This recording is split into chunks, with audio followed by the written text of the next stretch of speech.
Hey friends, welcome back to MsStoryMystery. If you're new here, I'm so glad you found your way over. And if you've been here before, you already know what time it is. Tonight, I've got a fresh set of supposedly true stories for you, shared by people who experienced something they just couldn't explain. Some are subtle, others are intense, but they all have one thing in common. They leave that eerie little question behind. What if it really happened? So, whether you're relaxing in the dark, driving through the night, or just here for a good spooky story, get cozy. We're about to step into the unknown. I've never really considered myself someone who believes in ghosts. I mean, I've always enjoyed a good scary story, sure, but believing in spirits or the paranormal, not really my thing. That is, until something happened a few years ago that I still can't explain. It was just a regular night. I'd come home from work, gone through my usual routine, and was sound asleep in my room. Nothing out of the ordinary. But sometime around 2 a.m., I suddenly jolted awake.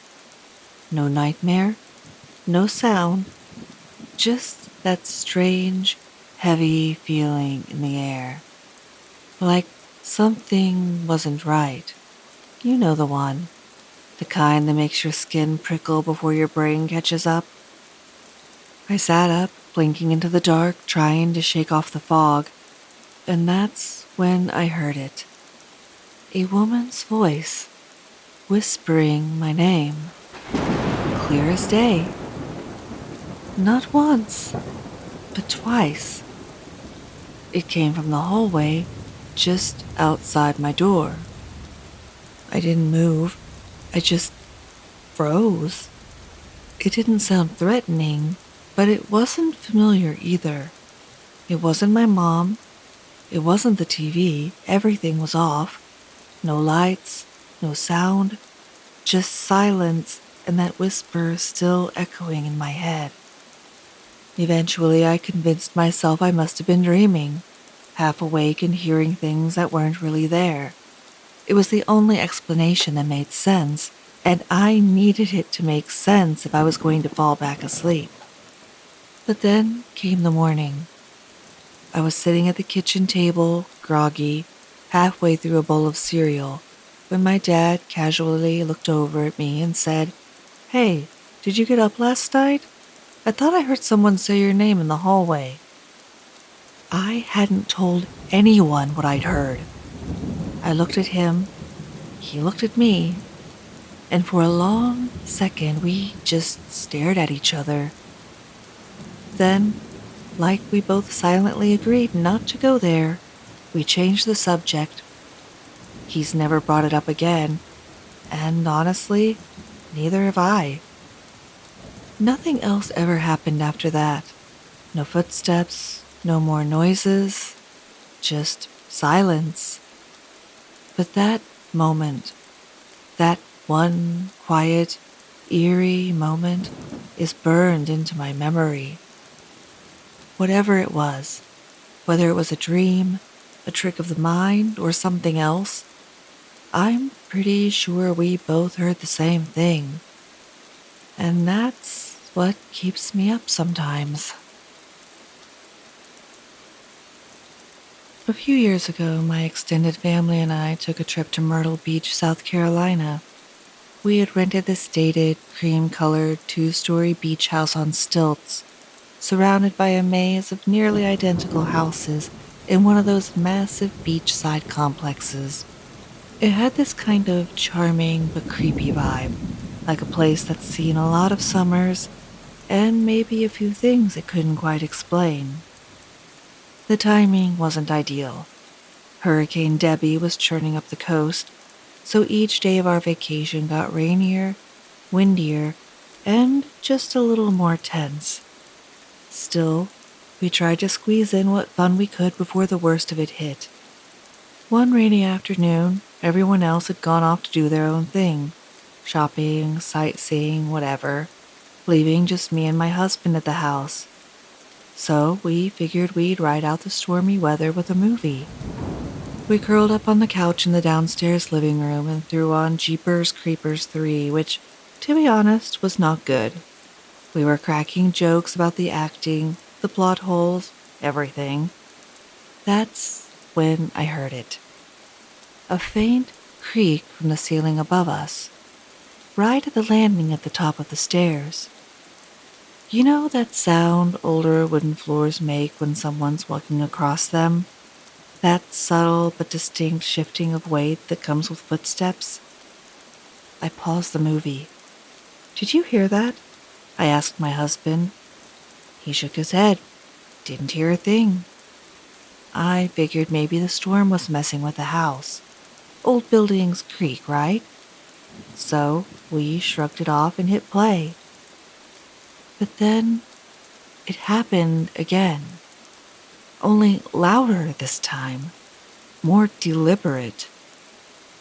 It sounded like someone heavy, was slowly walking across the upstairs floor. Step by step. The creaking tracked across the hallway and rounded the corner toward the top of the staircase. Nothing. Just silence. Like they'd stopped right at the top of the stairs. I could still hear the board shifting slightly, like they were just standing there, waiting. Then, after a few seconds, the footsteps picked up again, as if they were pacing in a slow circle, pausing, shifting weight, then walking down the hallway in the opposite direction. This time I turned to my husband and said, "Okay, you had to have heard that." He looked at me like I was crazy. Still didn't hear a thing. We sat in silence, both of us listening, and then, again, the sound returned to the top of the stairs. One creak, then another, like someone about to descend but unable or unwilling to take that first step.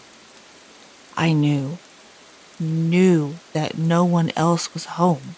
I had seen every single family member walk out of the front door earlier. They had to pass right through the living room to leave, and I watched them all go. Still, I got up and checked the house anyway. Every room, every closet. Nothing, just us.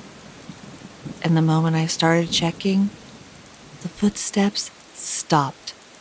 Like whoever or whatever was up there didn't want to be found. The whole thing lasted maybe 3 or 4 minutes, but it felt like an eternity. I've had a couple of unexplainable things happen in my life, but this was one of the clearest. And what made it worse, my husband didn't hear any of it. I didn't hear those footsteps again the rest of the trip, but after that day, I never really felt alone in that house again. Safe to say, when it was time to leave, I was more than ready to go. Hurricane or not, something was already storming around upstairs. Last year, I took my friend and my bonus kiddo, his child, on a little adventure to watch the Perseid meteor showers. We didn't go to some cozy overlook or a campground with amenities. We went deep. I'm talking remote, mountaintop horse camp in the middle of the wilderness. No cell signal, no power lines, no other people, just us and the sky.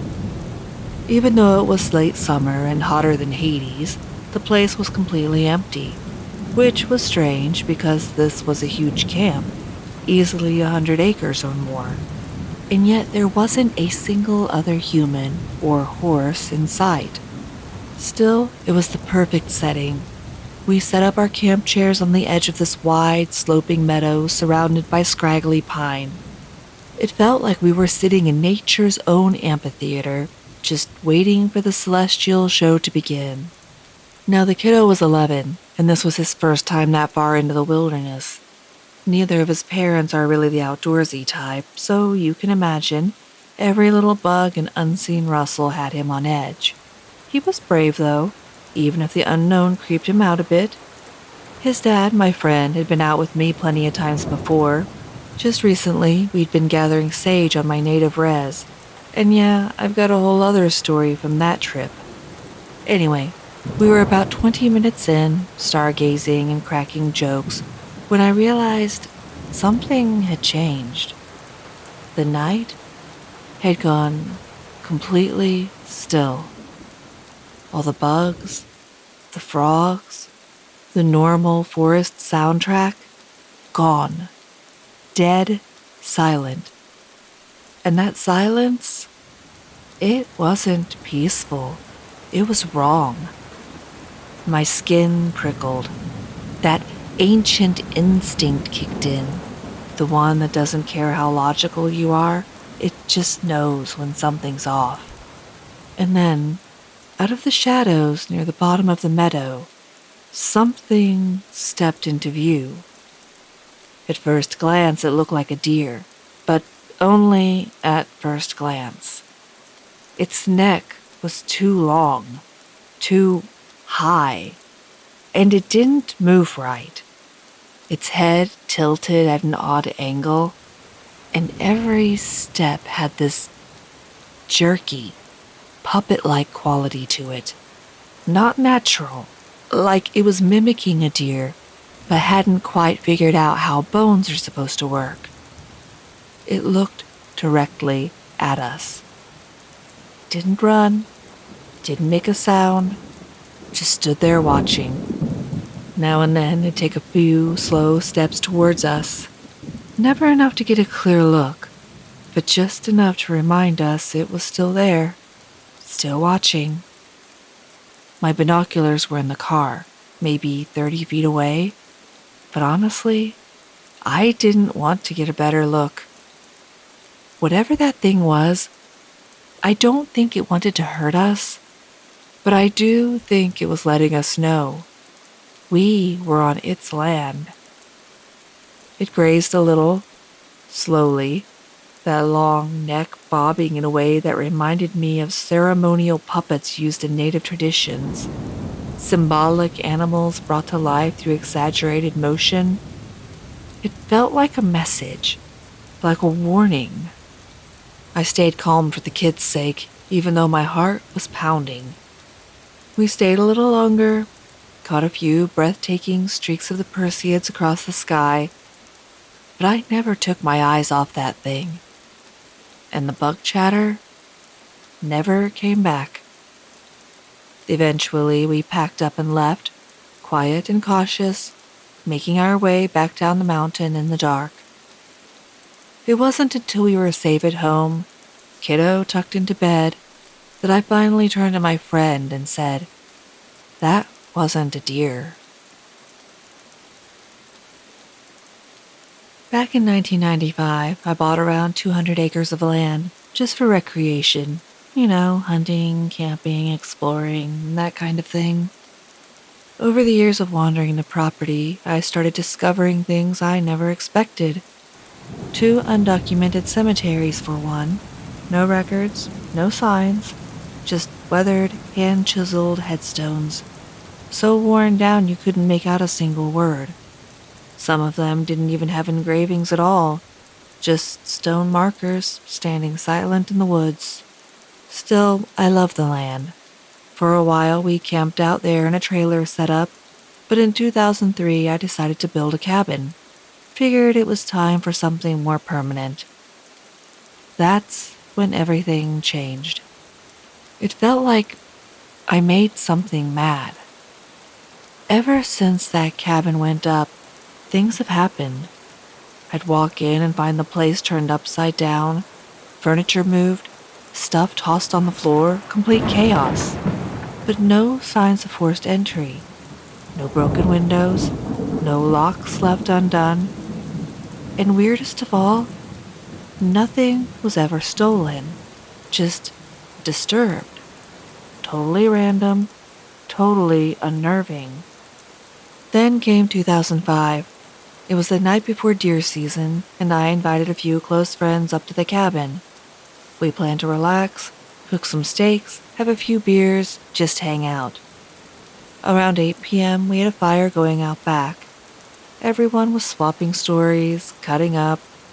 I stepped inside for a minute to grab the platter of steaks and season them.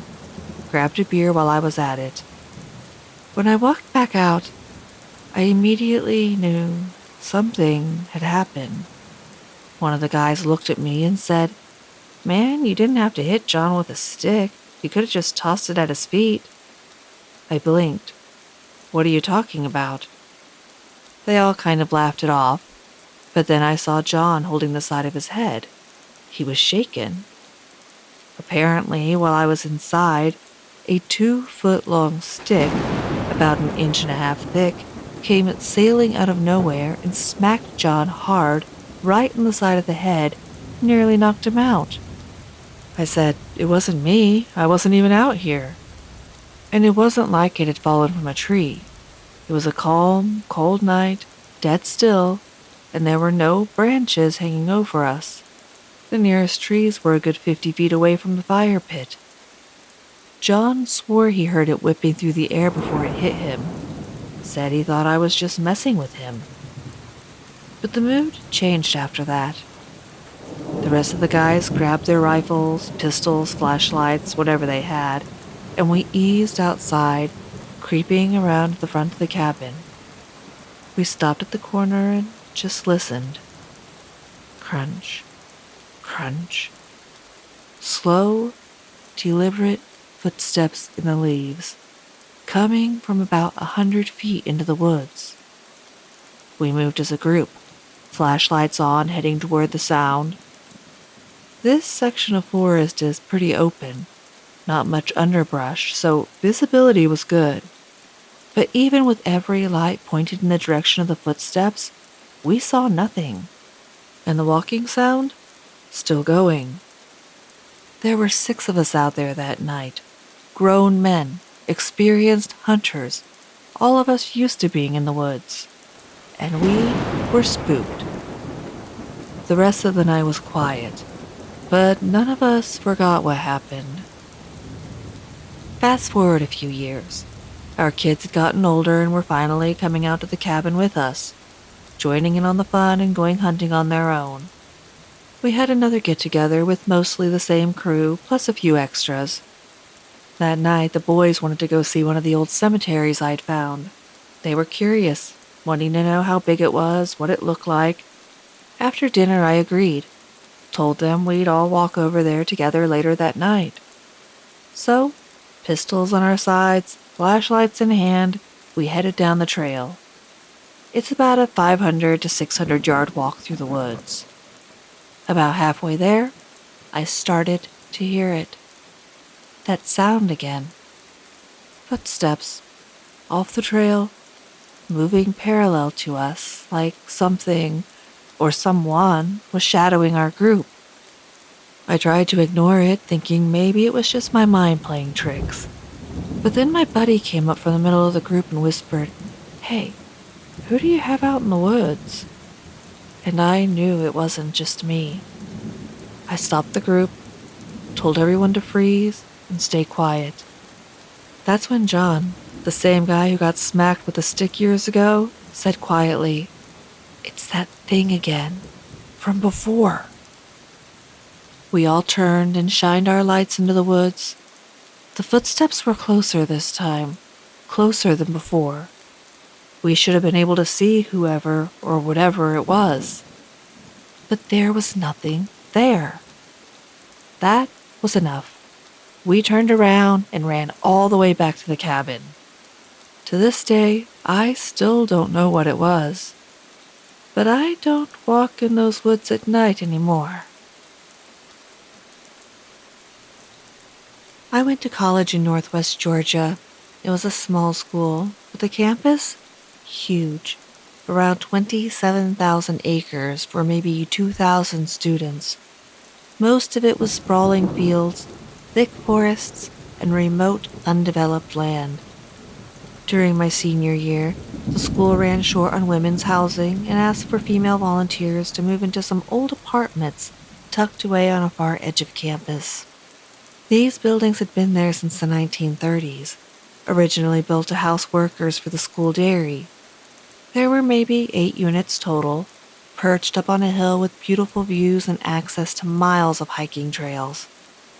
And when you went to a school strict enough to expel you for drinking wine or letting a boy sleep over, that kind of privacy was hard to pass up. My roommate Ella and I signed up immediately. We loved it. The quiet, the scenery, freedom.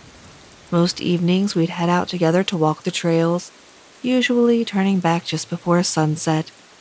Sure, like any college, ours had its fair share of ghost stories and cryptid legends, but the woods had always felt peaceful to us.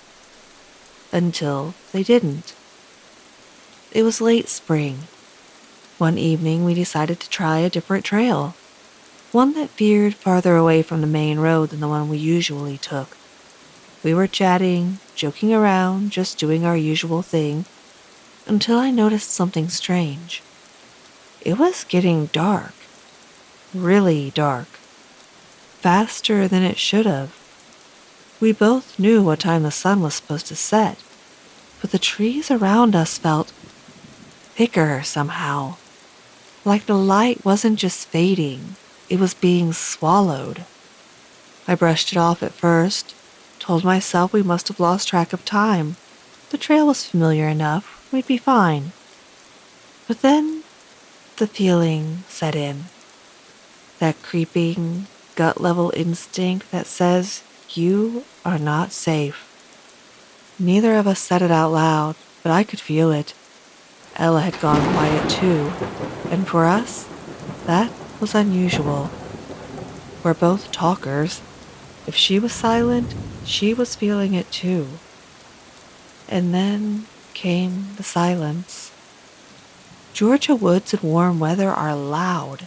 Cicadas, frogs, birds, constant noise. At the start of our walk, the air had been buzzing with life. But at some point along the way, that sound just stopped. No birds, no insects, just nothing. And in that nothing, each footstep we took sounded too loud, too exposed. It's hard to explain, but it felt like the woods were pressing in, like something unseen was circling us. I didn't hear it exactly, but I felt it. A presence, angry, heavy, watching. The air had this unnatural weight to it, like breathing through wet wool. I felt my skin prickle, my instinct screaming, but my brain kept telling me I was just being dramatic. And then Ella broke the silence. Do you want to turn around? Yes. I didn't even hesitate. I spun around to head back the way we came. And that's when it happened. Something yanked the hood of my jacket. Hard. It pulled back so forcefully that my hood dropped down to my elbows. And for a split second, I froze. But Ella and I didn't speak. We didn't have to. We ran. No looking back, no checking to see if we were being followed, just full on sprinting down that trail, hearts pounding, lungs burning. Whatever it was, it didn't chase us, but I felt it, like a stare pressing between my shoulder blades the entire way back. When we got home, we locked every door and didn't say much. We couldn't explain it. There were no answers, no logical reasons. Just a deep, ancient dread that had wrapped around us like a fog. We never hiked those trails again. And honestly, I still think something in those woods didn't want us there. This happened just a few months ago, and honestly, I still haven't shaken the feeling it left behind. It was a normal night. I was at home hanging out with a friend. We were watching a movie, just chilling like we always do, nothing out of the ordinary. At one point, my friend got up to use the bathroom. No big deal. I stayed on the couch, half watching the movie, half scrolling through my phone. That's when I heard it. His voice. But it wasn't coming from the hallway or the bathroom. It was coming from outside. Clear as day. I paused, kind of confused. At first, I figured maybe he was talking to someone through the window. But that didn't make sense. The window's on the opposite side of the house. He would have had to walk all the way around, and I didn't hear the door open. Still, curiosity got the better of me. So I got up and walked toward the window to check. And that's when I saw it. His face. Right there, in the window, smiling at me. It was unmistakable. Same hair, same expression, same eyes, just standing outside, staring in, smiling. I froze, because I had just seen him walk down the hallway toward the bathroom. There was no way he could have made it outside that fast. No footsteps, no door creak, no sound at all. I stood there for a second trying to make sense of what I was seeing. Then I blinked, and the face was gone. I tried to brush it off, told myself it was just my imagination, or maybe the light played a trick on me. I went back to the couch trying to act normal, trying to shake the weird feeling creeping up my spine. A minute later, my friend came back from the bathroom, completely casual, like nothing had happened. I laughed nervously and asked him, "Okay, were you messing with me just now? Did you sneak outside or something?" He looked genuinely confused. "No, I've been in the bathroom the whole time." He wasn't joking, and that's when my stomach dropped. I didn't say much after that. I didn't want to seem crazy, but the rest of the night I couldn't stop thinking about what I saw.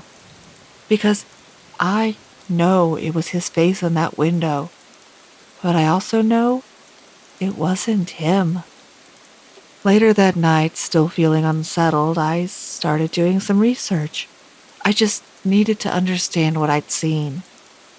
What I found sent chills down my spine.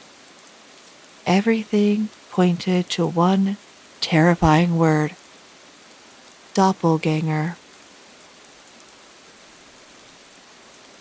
And that wraps up tonight's stories. I don't know about you, but there's something about personal accounts like these that always stick with me a little longer, especially when you can tell the person telling it believes what they experienced. Whether it's something paranormal, something psychological, or something we don't yet have a name for, it makes you wonder just how thin the veil really is. If you've had something happen to you that you can't explain, I'd love to hear it. You can drop it in the comments or send me an email at MsStoryMystery@gmail.com. Who knows, maybe your story will end up in a future episode. If you like this one, don't forget to like, subscribe, and hit that bell so you never miss a creepy drop. Thanks for hanging out with me. And as always, stay safe and stay curious.